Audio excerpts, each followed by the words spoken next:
So I may have forgotten the charger in the car last night after all driving around all creation yesterday. I went to Augusta, which is 30 minutes from here, and I rented a U-Haul. And my phone was cut out because it wasn't charged, it was dead. It was a brick. And so I was focused because, I grew up in an era where there was no cell phones. In fact, we may have had a dial phone at one time, a rotary phone, and it always cracks me up. You see kids on TV or YouTube, and they're like, "What's this thing? How do I work it?" And I'm like, "Ah, buddy, I'm so old, man, 63." And these kids are like, and then we had the regular phones with the push button, and still corded to the wall, and we would call each other after night at night so we could catch a break on the AT&T long distance fees, right? And remember those long distance fees? Now, all right then. I don't want to know yet. So today, this is my cup. I got it. I don't know, Goodwill or something is called. No, Martin's. It's because it's new. It's called. I'm pretty sure. I have no idea. That's my Canada Dry ginger ale. That's what my dad used to drink. And my grandfather Crowley, I didn't know him because he died before I was born, but my Aunt Pat come up to see the theater at Monmouth with my cousin Trish, the one that died of pancreatic cancer. She was the nicest lady. And one of her daughters, and then Liz, who is married to my cousin Ed down in Hartford. And they have a 3-story house, so it's like my Aunt Pat and formerly my Uncle Sonny, who was a history teacher and a Civil War buff. He was cool as heck. I loved him so much. I loved him and Aunt Pat were like the most kindest, down-to-earth people you ever meet. Sorry, I'm getting all verklempt. I have all my Scotty's tissues, so I got organized yesterday because I didn't have the internet because my laptop is in the shop and this phone is my only internet connection. If I can get one down here, if the DSL goes out, I don't think I have a phone connection even with an iPhone 12 because I'm in a valley here and we can't get cable here. I have DSL for streaming only because Dish Network wanted like a $50 down payment and 2-year contract. And I was like, I'm not doing that. I'm like, me neither, boy.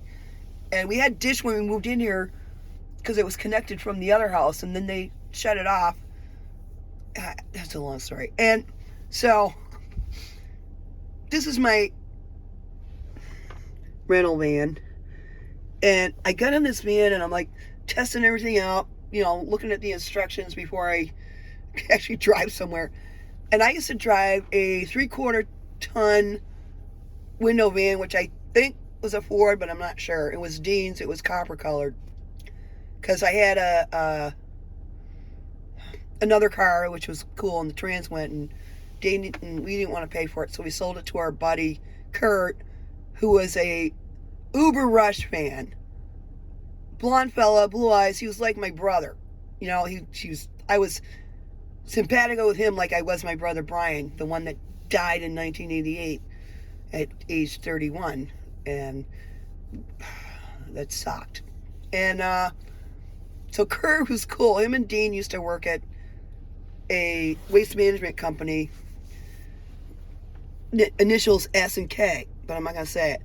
And they would get together for breakfast, and they would put their hand up and pound their chest and like, breakfast, dude. And their favorite song was the Salesman song from Rush.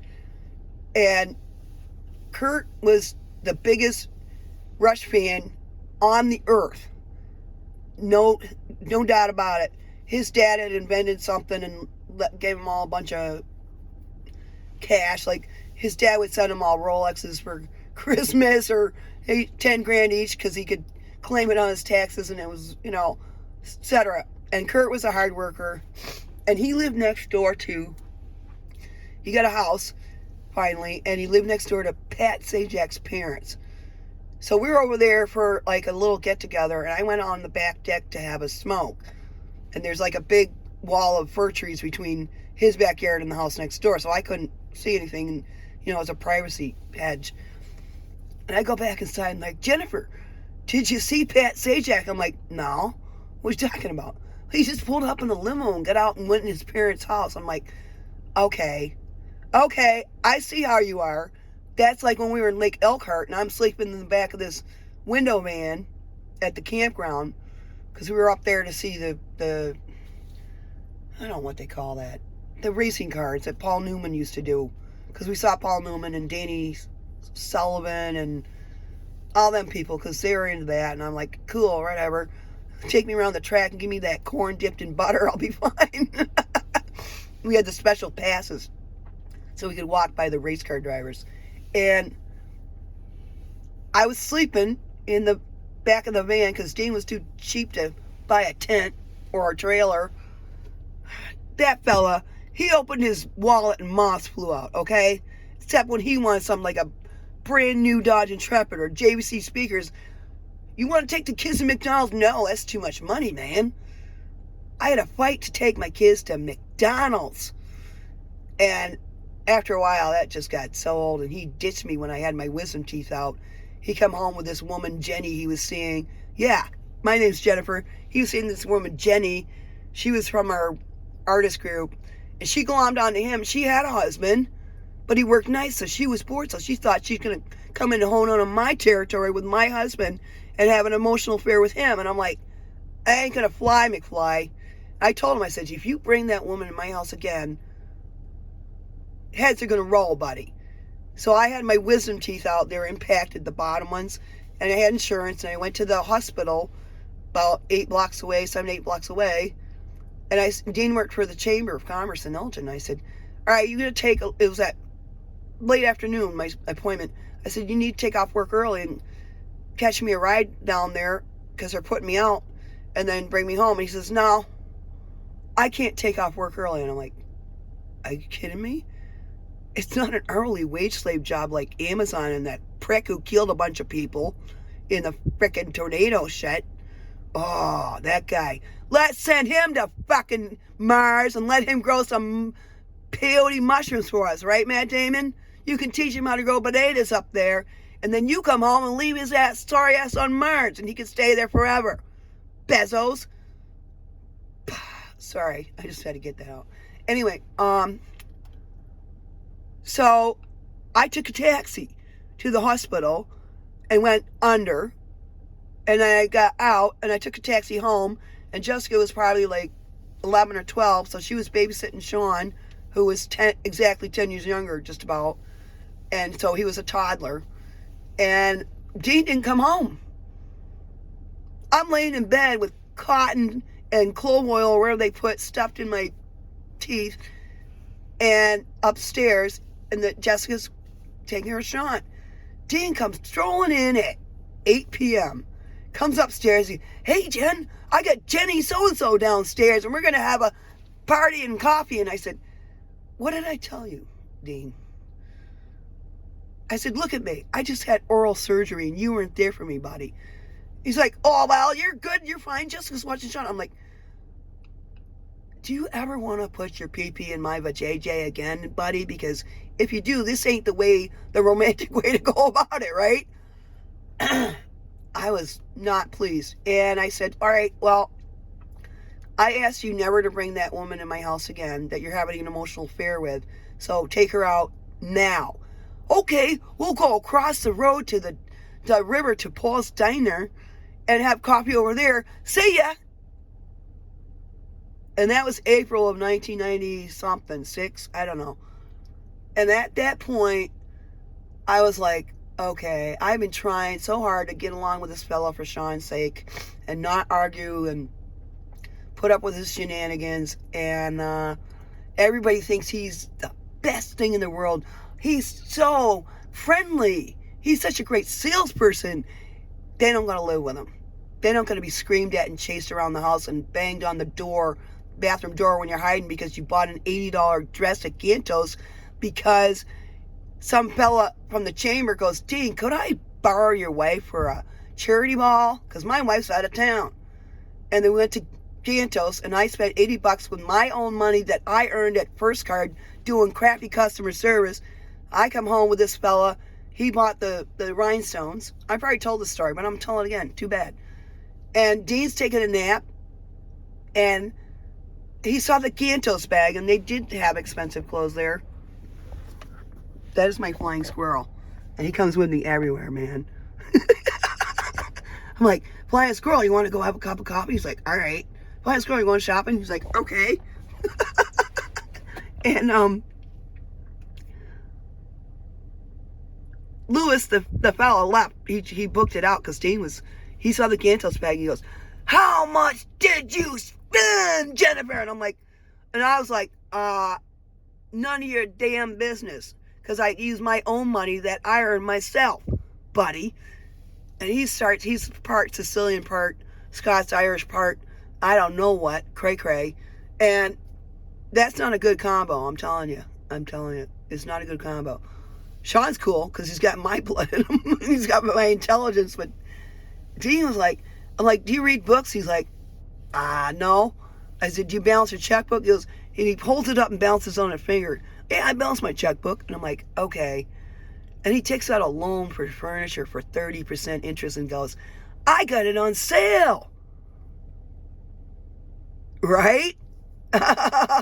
So he buys this overly chunky oak coffee table and dining room set, which is not to my taste, but I could live with it. Just before we got married, he bought all this stuff, so I got to live with it forever. Country plaid couch and country this, and back in the 90s, that was it, and I'm like, the day of purple and green. Ugh.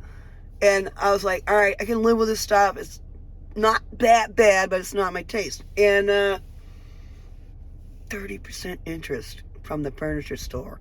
I got it on sale. So here I am with my Gantos bag, my $80 prom gown thing, and it was very tasteful. It was like midnight blue, kind of sparkly with a little gauzy sort of overdress, but it was all slim and had big wide straps in the back, crisscrossing, and it was very conservative in the front, no cleavage, and it was a nice dress that I could wear after this event for other events if should Dean open his wallet and want to take me somewhere besides well, he didn't take me anywhere, really, because he was cheap. But he took Jenny DeJesus out to Paul's Diner on the west side when I had my wisdom teeth out and yacked with her till 1 a.m. He came home at 1 a.m. I had a great time at the diner with Jenny, and I'm looking at him like, are you for real, man? Are you for real? And that was when I said, this is it. I'm done. Everybody else can, if they want me to be with Dean, they can live with him for many years, bear his child, and do it. Walk in my shoes. Because my sister and her husband, who's a dick, he's one of those people, you're standing outside at your mom's funeral at the wake in this little cabin in Hodunk, Wisconsin, that we rented for her wake, or what do you call that, a reception? Welcome to death, And my sister-in-law is bringing food. She's nice. And I was drinking ginger all day because out of respect to my father, I wasn't going to be drinking booze at my ma's wake. And this fella, they came up from Madison area, my sister and her husband. And I go outside to have a smoke, and this guy said some crack to me. And I don't remember what it was, but it was something really insulting, like, so, I see here, blah, blah, blah, blah, like that. And I was looking at him, I was like, you did not just say a bad thing to me at my mother's wake. Even most people aren't that crass. And he was. And I'd go over there to my sister's house when we all lived in Elgin. And they were on the west side, we were on the east side. And we'd go over there to play cards or let the kids play with each other. And my sister and I got along for the most part until she started dating this fella. And she picked up his insulting vibe and glommed onto that, and she became insulting as well. Like, even more so than she usually was. And she liked to poke fun at people, like, you grew up in an Irish family, you're all poking fun at each other. Like Tom she would get into Tom's head. And it was me, Tom, Kathy, Brian, and Kevin. And Kevin's 7 years older than me. So bless my mother. And she would say something to Tom when we were kids. She'd be like, hiccup boy, hee ho, hee ho. And Tom would like, stop it, stop it, stop it. You know, and she would just keep going until he freaked out, right? And she tried that stuff with me a lot. And it was like, my brothers would punch me in the arm or put the knuckle on my head and rub it. And I would stand there and I'd put my hands on my hips and I'd look at them and I'm like, you're not the boss of me. And my mother thought that was the funniest thing. And I'm like, they ain't gonna walk all over me, mama. Just because I'm little doesn't mean I'm not mighty, right? And Tom had ice white blue eyes. You ever see anybody like that with almost clear blue eyes? And he would try to stare me down when we got older. When he's living at Mom and Dad's after his divorce, and I'd go up there to visit or whatever, and he'd be like, I'd been cooking in the kitchen making soup, right? I'd go up there and I'd have to clean out the fridge, take the moldy garlic bread in the silver bag that they'd leave there, and it was like, you know, buddy, you're living for free here. Clean up Mom and Dad's kitchen. Nah, I can't be bothered because I'm going to drink my Budweiser and my Coke and go sit in my little hidey hole with the TV. I'm going to be a slob. And he was. And Kathy said the same thing. He's a slob. And I'm like, he's not normally a slob. He's just a slob when his wife leaves him for another man slob. But still, get over it. Get over it. And wake up. And so I'd go up there and clean. And then Kathy would come along a while later and say, I need to clean the house. I'm like, I already cleaned it. And she goes, no, it needs a deep clean. And I'm like, all right. She's a little OCD about that stuff. You know, I'm clean, but I'm not like, you know, perfect is the enemy of the good, all right? Let's give it a lick and a polish. And, you know, if you got a muffler that's bad and you need to save money, slap a Budweiser can on it, honey, right? Till you get to the money to fix it. And she's all like, no, it has to be perfect. She collects Longer Burger baskets. I'm like, yeah, okay, whatever. Anyway, that is my earring from Stratford upon Avon, because I had to go see that because my dad was always like, you know, Shakespeare was born in Stratford upon Avon. I mean, not born in the river, but he kept saying that. And I'm like, all right, I'm going to show him. So I went and bought some coasters from Stratford upon Avon, and I gave them to him, and they never opened them. They left them wrapped on a special shelf. These are the coasters from Stratford upon Avon. And I was walking down an alley, and they had this rack of earrings, and they were all individual. So I've got one like this, and there's another one somewhere that's blue and green stained glass. So I wear them together, and people are like, do you know you have two different earrings on? I'm like, no, really? Anyway, I'm going to take this band. Like, my car is like, the Mazda 3 is good, and it's good for tooling around. But at night, I'm low to the ground, and the headlights are like in my eyes, and I'm like, bright light, and I cannot stand it. And this thing is like way up above the ground. And I used to drive that van, and I was driving to work one day, and I get off the highway to my exit. It was only like, 10 minutes from the house, and it was near Gibson Guitars office in Elgin, and it was a wire company, and they're not in that town anymore, but it originated from Elgin Watch. I'm looking at the squirrels. They're jumping across the road. I'm like, watch out, squirrels. And I'm going to stop, long straight exit, easy peasy, and the brakes were out. And I'm like, I'm driving a 3/4 ton window van, and the brakes are out, and I'm pumping and pumping and pumping, hoping something will happen. And I finally eased to a stop at the stop sign, and my office was like, go left, go 2 blocks, go right, and you're there. So I eased it on over, eased on down the road, because I got no brakes. And I'm like, what the heck is going on with this? It worked fine yesterday. And I got in, and my boss, Jim, he used to work for Rocky Mountain Dental in Colorado. They used our Eljoy wire for dental wire, except it had nickel in it. So if you're allergic to nickel, you're out of luck with that. But it had, I did marketing for them. I know all about that. And I worked for the metallurgist and blah, blah, blah. Not doing that again. And he says, I'll have the boys in the shop go down and put some brake fluid in for you. And I'm like, thanks a lot, man. Because they checked the brake fluid and it was bone dry. And I'm like, how did I lose brake fluid overnight in this thing? And so I go home and it's full of brake fluid. I get home fine. And Dean, I said, Dean, I ran out of brake fluid this morning. I don't know what happened. He goes, oh yeah, that thing has a leak of brake fluid. I forgot to tell you. Yeah, that was Sean's father. Lets his wife drive around a 3/4 ton Ford window van with leaky brake fluid and forgets to tell his wife, the mother of his child, that she could crash and maybe die a fiery death without brake fluid in the car.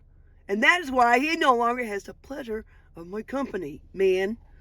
Now I gotta go mail Sean stuff and freak him out some more with some really cool clothes. I got,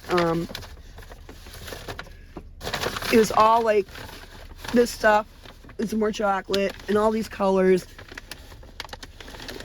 and a chamois shirt like that. And I got him some like dark sage green slacks, and they can be used as like lounge pants, or he could run to the store with them.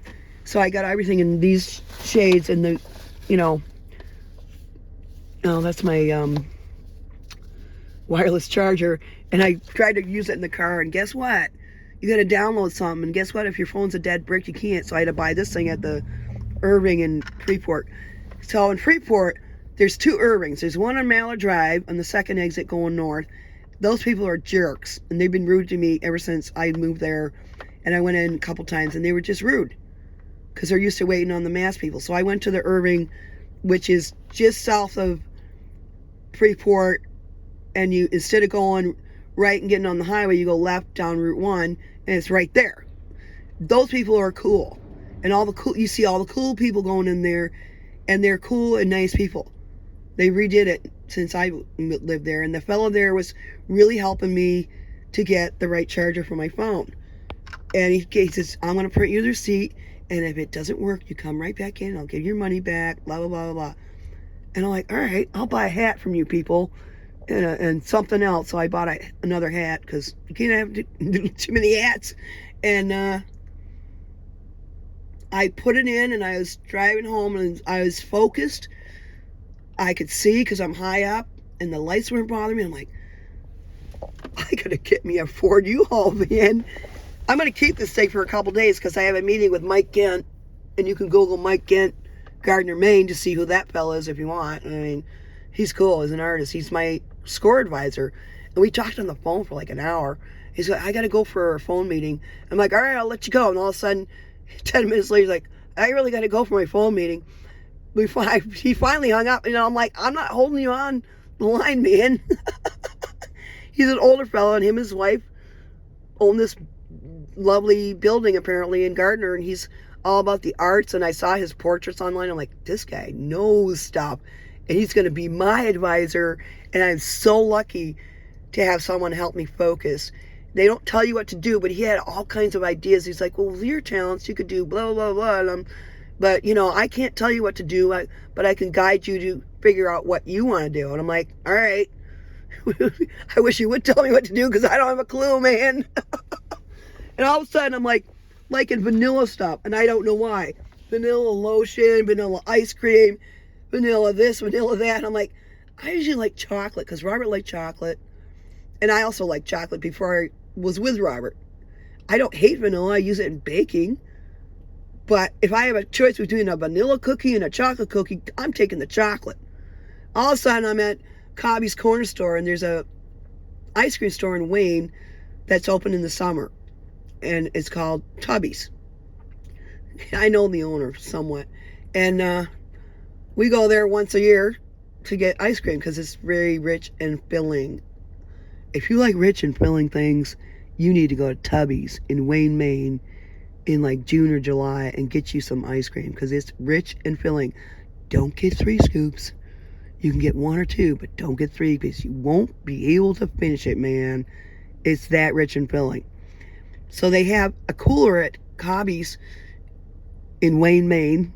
Wayne, it never gets old, which is like 2 miles from my house. So I go there if I need gas or milk or something like that. And they have food there, and the girls there are really, really nice. They redid the whole inside. They redid the gas pumps, and I'm like, oh, it's a real place now. And no, it was a real place before. They have a cooler, an ice cream cooler, freezer, I guess you'd call it. And I'm looking at ice cream because Robert was always like buying the ice cream. He's eating ice cream in the winter. When is the best time to eat ice cream, Jennifer? And I'm looking at him like, no, when is the best time to eat warm brownies with vanilla ice cream melting all over the top and dripping down the sides? That's what winter is. No, whatever. Whatever blows your skirt up, Robert. Anyway, I look in there and there's these little pints of Tubby's ice cream. I'm like, oh, Tubby's ice cream. I'll have me some of that, right? Because I used to buy a pint of Haagen-Dazs when I was a single mother and be like, in the freezer, nobody can have it but me. When the kid's in bed, I'm going to eat Haagen-Dazs ice cream by myself watching my shows, and nobody's going to know but me, right? I thought it was cool. And they have all these flavors, and they name them like Ben and Jerry's stuff. And it was, it's a little teddy bear on there, like Grateful Dead. And I'm like, all right. And they had this vanilla, which I like vanilla to go over apple pie or whatever. Or sometimes I'll eat it by itself, but not usually. Usually I'm putting chocolate sauce on it. Hershey's. Robert had to have the dark Hershey's drizzled all over his stuff. You got any more of that Hershey's, Jennifer? I'm like, yes, Robert, I have the Hershey's. I have a big giant bottle because I know you. Clearing the pipes. I love it. And then it was called Vanilla I Screameth Naked. And I'm like, what are these people smoking, man? I gotta have that, right? I Screameth Naked Vanilla. And I'm like, Ben and Jerry, but well, they sold their shop, didn't they? But these people are funny as heck. Anyway, there's people in that house there. Got built a while back. They tore the old one down and built this fantastic house. And their name is Mike and Sue. And I stopped during the ice storm, like coming from Waterville. I'm like, how about the weather? And they're clearing out and we're talking. And I have another story about them. But they also own ice cream shops. Then they did something else before. But then they said, oh, they have like a bunch of ice cream shops. And I haven't been to theirs yet because I just found out about it. But anyway, I got to fly in Maelstrom stuff to him. Only slow boat to China this time because the overnight is kind of expensive. And go do a bunch of other things. And I'll catch you on the flip side, man.